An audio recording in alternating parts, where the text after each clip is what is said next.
everyone, this is Nikki Rowland, and today I have a layout to share for Cocoa Vanilla Studio, and I'm using the fabulous new Bloom and Grow collection. This is my second layout with this collection. So yeah, I love this floral sheet. I'm so in love with it. The flowers are so beautiful. They always are. Zoe does such an amazing job with them.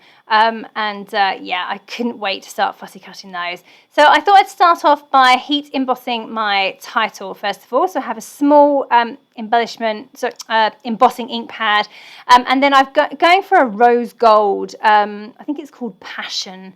My heat embossing powders are really old, so I may have to correct that and get some newer, nicer colours. But for now, I'm using this. But this colour is lovely. It's really nice, but it doesn't quite match the collection. But I had to go with what I had.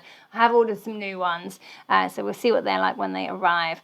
So anyway, the embossing ink goes onto the wooden pieces really well, oh, look how beautiful that is. There we go. So lovely and shiny. And then the powder sticks to it beautifully, and it embosses really nicely. So definitely a good thing to do with these new laser cut words that are in this collection. They are really stunning. Just be careful. They do leave a residue on your hands, and the hands can transfer to white cardstock really easily. Believe me, I have been a victim of that already.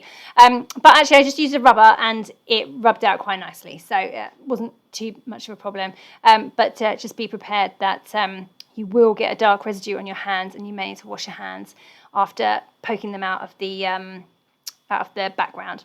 All right, so here I am fussy cutting some of those beautiful flowers from that sheet. This whole sheet I'm going to fussy cut the whole lot, including all of the little flowers and all of the flowers on the edges as well, and then I'll just keep those in my stash and I'll be able to pick them up when I want to. Will I ever use that sheet as a full sheet? I don't know, maybe the B side. Right, so you can see now I have got my circle cut to a photo. No, I haven't. I've got my photo cut to a circle. Goodness, it's been a long day already, and it's only 2:15 in the afternoon. Anyway, I've got my photo cut into a circle shape. I've used a metal die to do that. I'm going to mount it onto a larger piece as well, but I've created this kind of cluster going around the outside edge on the right of my photo with the beautiful flowers, and I just wanted to put a little bit of a yellow golden glow coming out from behind those. So I've used a Distress Oxide ink and an ink applicator tool to apply that, and you saw that I drew around the flowers ever so a little bit, very roughly underneath them, so I had an idea of where to put the ink, and then I've just placed the flowers back on top. You can see there that I have mounted my photo onto a bigger circle of a kind of like a basket weave print from the A5 paper stack, and I've got my beautiful title slanting across the layout, all my flowers on the right hand side, and I am adding these really lovely paper flowers. They're just mulberry flowers. I have a whole stash of them that I used to use for card making. Well, I had a bit of a clear out of my craft room at the weekend, and I came across them, and I don't really make cards anymore. So I thought, you know what, I can use those really well on scrapbook pages in floral clusters. And literally the first layout that I've made since I had that little clear out was this one. And I picked up those flowers, and I was like, perfect, this is the perfect layout to use those on. So I've just used 3. They're quite small actually. No, sorry, they're quite big actually. There are much smaller ones. I do have some smaller ones, but these are the bigger ones. I love the dimension they give. They do stand quite proud of the page, so they won't be for everyone. I've wrapped their stems, the wire stems, around my paper piercing tool to make a little spiral, and I love how that looks. So I've used 3 of those. And then I'm adding a few little bits of ephemera. I'm not going to add loads because I've already got this big floral cluster on the right hand side, and I want those flowers to shine. So I've just added the little girl from the ephemera pack who's holding all the flowers, because we were at the Sunflower Festival and my daughter, the photos of my daughter holding some flowers, and boy do I have a lot of photos of her holding flowers. The little girl holding flowers was ideal, and then I've added the little label from the ephemera as well that says Blooming Lovely.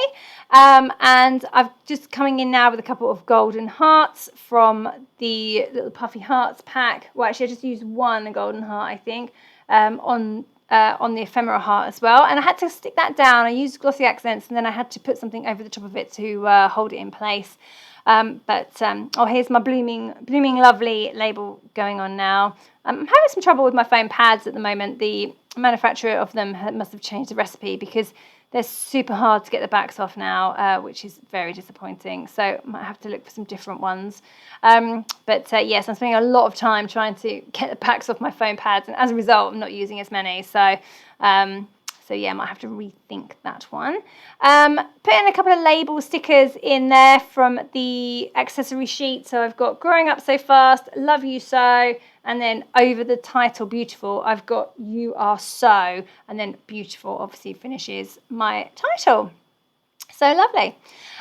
Okay, so just adding in a few teeny tiny fussy cut flowers from the same flower sheet, and then coming in with a few enamel dots. They're not enamel dots, I think they're puffy, and they're little hearts, not dots. So I've put a few in there, although I'm going to change the one at the top because the colour of it bothers me.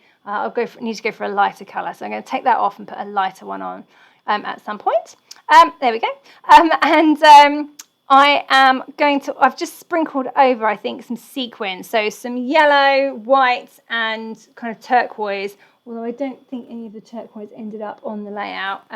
Just the yellow and the white. They just give a little bit of sparkle. So they don't add a lot to the design, but they just give a little bit of extra sparkle. Yeah, I'm just getting those stuck down.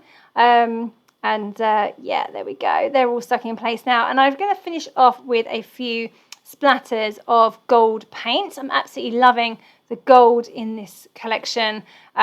So embracing that fully by using gold paint for my splatters. I could have used white. Quite often use black ones to give a bit of contrast, but today I've gone for gold. And there we go. So that's pretty much me done. I haven't, and I wanted to add some yellow splatters as well, but I didn't have much water, and it was a bit of a struggle to mix the distress oxide with water because I didn't have much.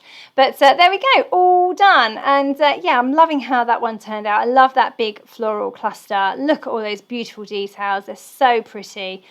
All these flowers really are absolutely gorgeous, and I'm loving these titles, although I definitely need to upgrade my embossing powders. Anyway, that was thank you very much for joining me today. That was Niki Rowland for Cocoa Vanilla Studio using the new Bloom and Grow collection.